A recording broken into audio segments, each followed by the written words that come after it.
back to Abe's Amazing Movie Reviews. You know, it's good to be back. It's good to be back, Lloyd. And since I'm back, let's actually talk about a good movie for once. Alice's Adventures in Wonderland, a classic novel which has become so famous, it has inspired over 40 friggin' adaptations. But today, we're going to be talking about the most famous adaptation out of all of them. No! Get the hell out of here! No. I'm actually talking about Walt Disney's original classic animated film.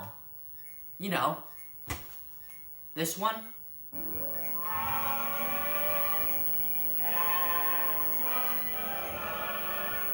Yes, everyone, I'm finally doing it. I'm finally reviewing Walt Disney's original Alice in Wonderland. So without any further ado, let's get right into it. Do it! Just... This is Walt Disney's Alice in Wonderland. So our movie begins with some beautifully hand-drawn opening credits that reveal that this movie has 13 screenwriters. Yes, people, you heard that right. It took 3 people to make a god-awful Super Mario Bros. Movie script, but it took 13 people to make a great script for a classic animated movie.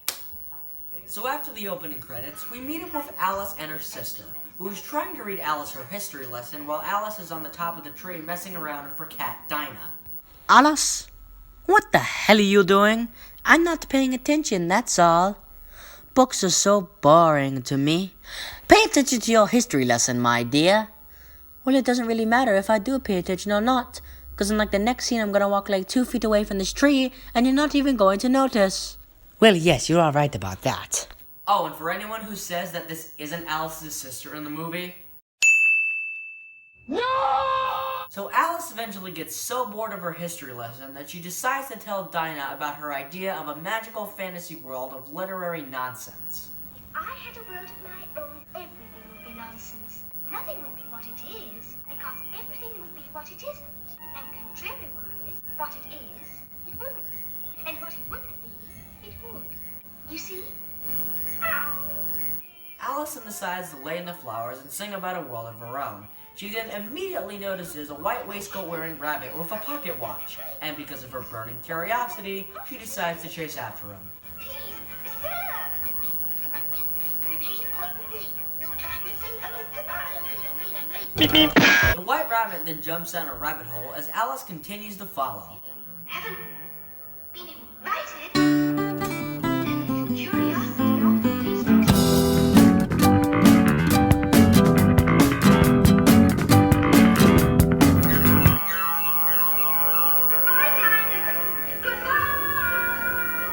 Well, it looks like that's the end of Alice and... Oh!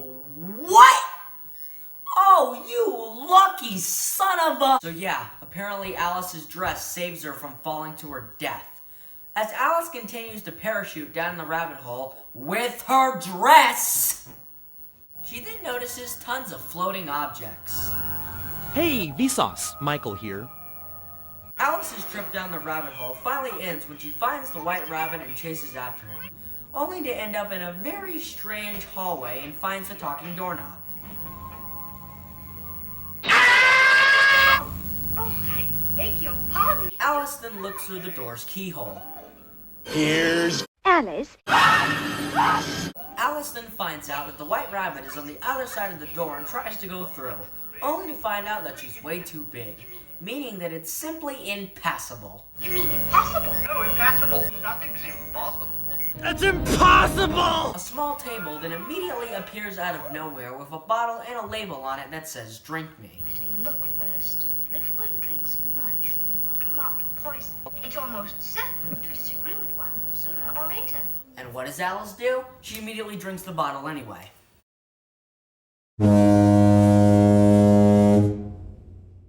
Alice then finally gets to the height she needs to get through the tiny door, only to find out that... I'm locked.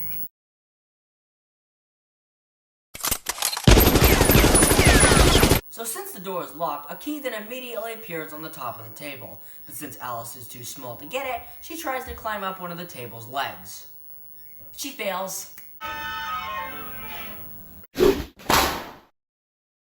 Then out of nowhere, a box full of cookies with the word "Eat Me" on them appears. Alice eats one of them and grows to such a humongous size that even the door starts to make fun of her. Alice then begins to cry, and her tears are apparently so huge that they flood the room. The talking doorknob then encourages Alice to drink again, and she grows to such a small size that she falls into the bottle and goes right through the doorknob keyhole. As Alice is practically floating away in a tiny bottle, a bunch of creatures start floating out onto the ocean, including a dodo which sees land. And as Alice is asking for their help, they all just ignore her and float away. Help me! Hello, darkness, my old friend. So while Alice is trying to make it to shore, all the creatures are having a caucus race. And that was the day tons of creatures died, because they were all running in a 360-degree angle. The waves eventually push Alice to shore as she competes in the caucus race. She then once again notices the White Rabbit and chases after him again, only to lose him in the woods. This is when she meets up with these two characters, Tweedledum and Tweedledee. If you stay long enough, we might have a battle.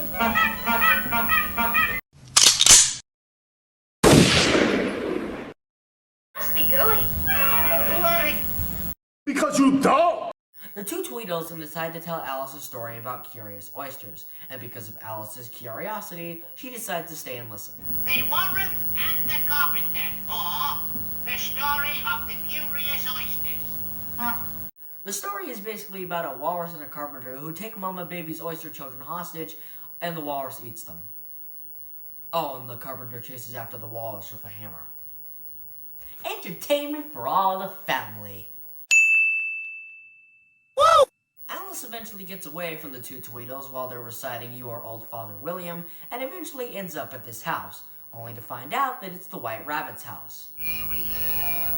Marianne! Rabbit, excuse me, sir, but I've been trying to... Why, Marianne! What are you doing out here? What? Don't just do something standing. No, go get my gloves, I think. Well, she doesn't have to get your gloves. Okay, yep, she's going to get the gloves. So Alice is basically forced to go and get the White Rabbit's gloves. And since she apparently learned nothing from the Eat Me cookies, she decides to eat one, and oh, what a shock, she grows to such a humongous size that she can barely even fit inside the house. And as the White Rabbit goes to get her, her arms and legs are going out through the windows and doors. This is when the White Rabbit gets so frightened that he believes that it is a monster that is inside his house. So he decides to go get the dodo. There it is. By Jove. Jolly well. Biggest lady I've ever seen. They both decide that someone must go down the chimney to pull the monster out. Because, yeah, that's gonna work. And this is when Bill the Lizard comes in. And they both practically force Bill to go down the chimney. No, seriously. They practically force this poor little creature to go down the chimney and pull this seemingly scary monster out of there. But when the dodo pushes Bill down the chimney, all the dust from the chimney causes Alice to sneeze him out.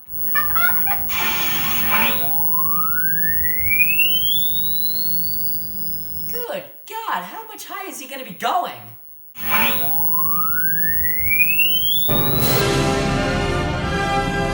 Have you ever had a single moment? And I pitied right at once what to do. You don't scare me! The power of Christ compels you!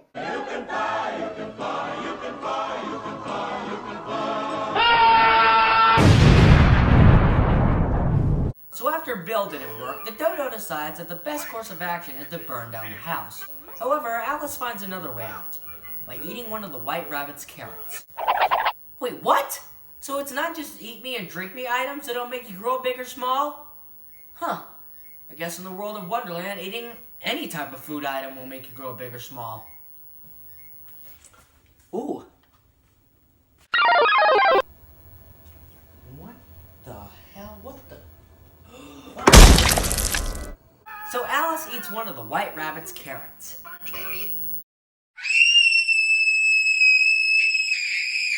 So Alice shrinks down to a tiny size and then chases after the White Rabbit again, only to lose him in a field of talking flowers that decide to sing one single song. Okay, I'm just joking. They actually sing in the Golden Afternoon, which is, in my opinion, the best song in the movie. Well, besides in a world of my own, but that's besides the point. So after their little sing-along, they start to question Alice if she's actually a flower. Don't let your kids what's it? Eventually, the flowers all come to a conclusion. She's nothing but a common mobile vulgaris. In other words, a weed. I'm not a weed.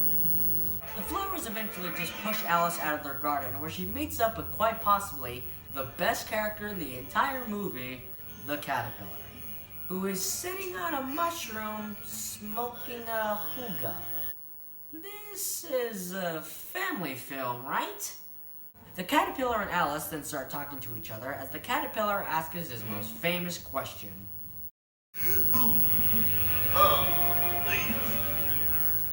Alice's response? I don't even know. The caterpillar then starts confusing the hell out of Alice, and eventually she leaves after he blows a puff of smoke in her face. The caterpillar then just yells at Alice to come back, and because of her burning curiosity, she comes back.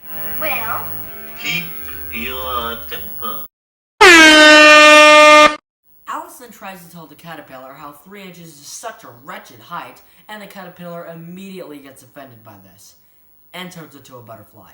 But before he leaves, he tells Alice about the 2 pieces of the mushroom that'll make her grow big or small. Oh, and he also loses his temper like 3 seconds later, so, yeah. the other side of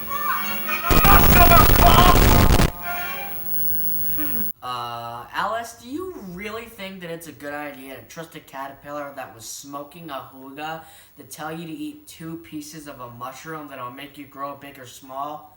You know what, Alice? For your safety, I'm gonna do this.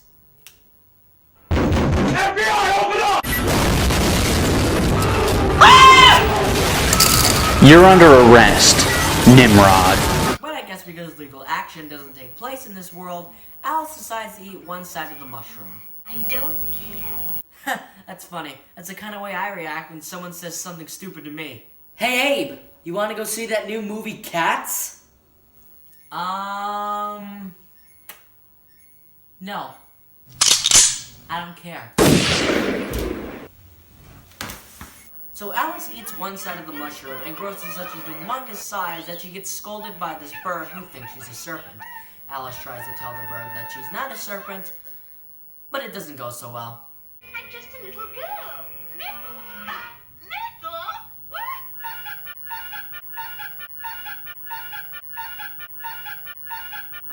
Okay, it's not that funny. You can shut up.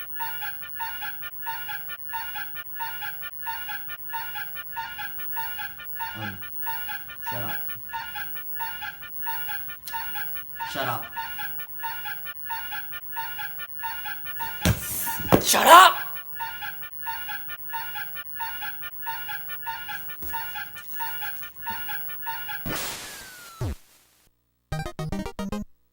Alice eventually gets back to her normal size and heads off while keeping the 2 pieces of the mushroom. She then eventually meets up with another one of everyone's favorite characters, the Cheshire Cat. The guy and the king bell in the way. Why, you're a cat. Whoa. I think a more sane reaction in this situation would be, freaking talking cat! The Cheshire Cat then tells Alice where to find the White Rabbit, or so somewhat. Who did? The white rabbit. He did? He did what? Where's that one? Who did? The white rabbit. What rabbit? But didn't you just say white rabbit? Where's that one? Are you sure about that? Oh, dear. So Alice asks the Cheshire Cat which way to go, in which the cat recommends the Mad Hatter. But because he seems mad, the cat recommends the March Hare, only to find out that they're both equally mad. But I don't want to go among mad people. Oh, you can't help that. Most everyone's mad here. You know why out of all the mad people in this movie, the cat is the one that seems the most mad? I'm asking them questions here, Private. Do you understand? Alice then goes to the Mad Hatter and March Hare, who are celebrating what they call an unbirthday. But because Alice doesn't understand the concept of an unbirthday, they decide to explain to her what it is. I bet at one point in this movie, Alice is going to be asking them for the truth. You can't handle the truth. So after explaining to Alice what an unbirthday is and practically celebrating her very merry unbirthday, Alice tries to start a conversation with them. Well, it all started while I was sitting... You need to shut up!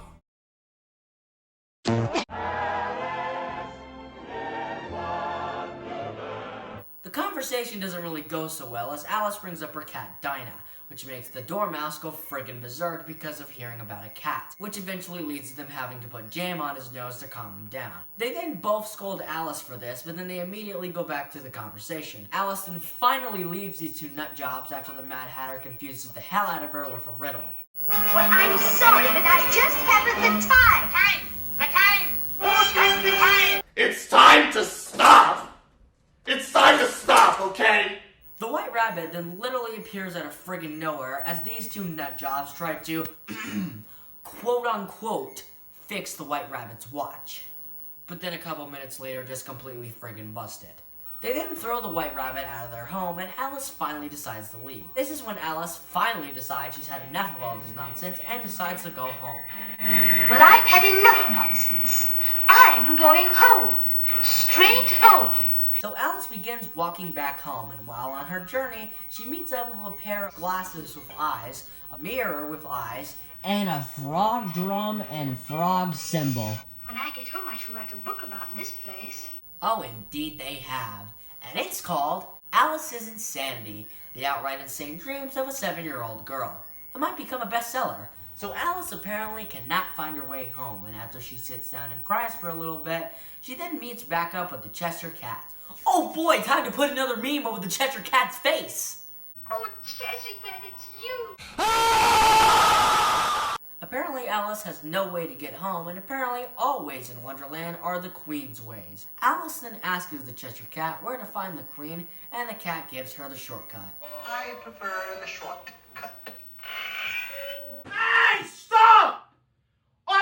Why? Alice then makes it into the garden of the Queen of Hearts and meets up with these cards, who are trying to cover up the fact that the roses are white by painting them red, because if they don't, they'll lose their heads. The Queen of Hearts then finally shows up and discovers that the roses are painted red, and because of this, they almost lose their head. Ah! With their heads! I mean, are you sure this is the most acceptable thing to do? Just because you tell me to be silent doesn't mean I'm gonna be. Okay, fine. No, lose their heads. In fact, to make this easier,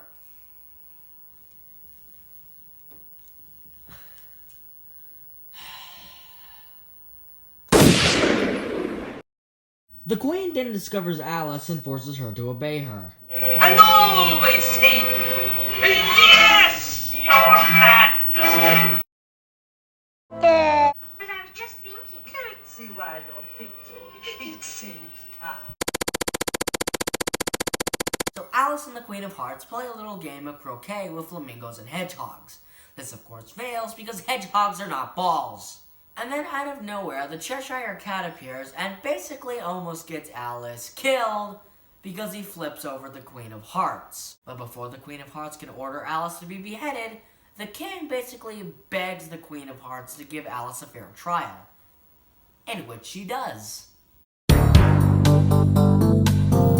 Welcome back to the trial of the Queen of Hearts. Are you ready for your sentence? What sentence? I literally did nothing wrong. Always on. Your ways are garbage.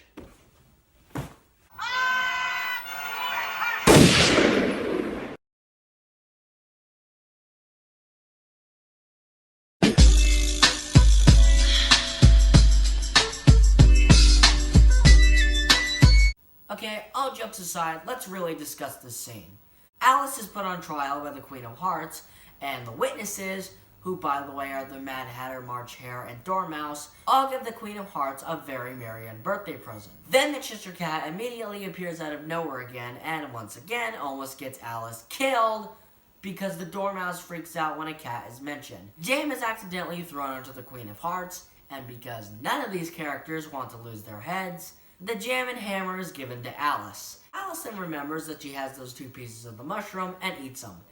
And she grows to such a humongous size that she should really be going to the friggin' ceiling. Seriously, she's lucky that that ceiling is there. And if it wasn't, this would have probably been the outcome. Yay! Well, there goes Alice. Poor Alice. But since Alice ate both pieces of the mushroom, she grows back down to her normal size while insulting the Queen. The Queen then orders Alice's head to be off, and Alice runs as fast as she can out of there. Run! And after a rather trippy series of events, Alice eventually ends up back at the tiny door, and finds out that this whole time, she has been dreaming. And Alice is left no choice but to wake herself up, in which she succeeds. But, wait a minute. Alice fell asleep here. How the hell did she get back to the tree? I mean, unless her sister picked her up and brought her over to the tree. But then it would have been most likely that Alice would have woken up, wouldn't it? But after Alice wakes up, it's time to go home and have some tea. The end. So that was Walt Disney's Alice in Wonderland. And how does it hold up? Despite the fact that it really doesn't have much of a story, it's not supposed to. The whole point to Alice in Wonderland is that it's supposed to be all weird and crazy. And that's exactly what Walt Disney accomplished. And now let's talk about the greatest strength of this movie, the animation. This is one of the most beautiful films I've ever seen. And considering the fact that almost every single freaking thing is CGI nowadays, I just wonder that if one of these days, Walt Disney's head is going to appear over the clouds over the Walt Disney Studio and just say, I am ashamed of what my studio has become. And that's my review. I hope you guys enjoyed it. Now, if you excuse me, I'm going to go listen to some music.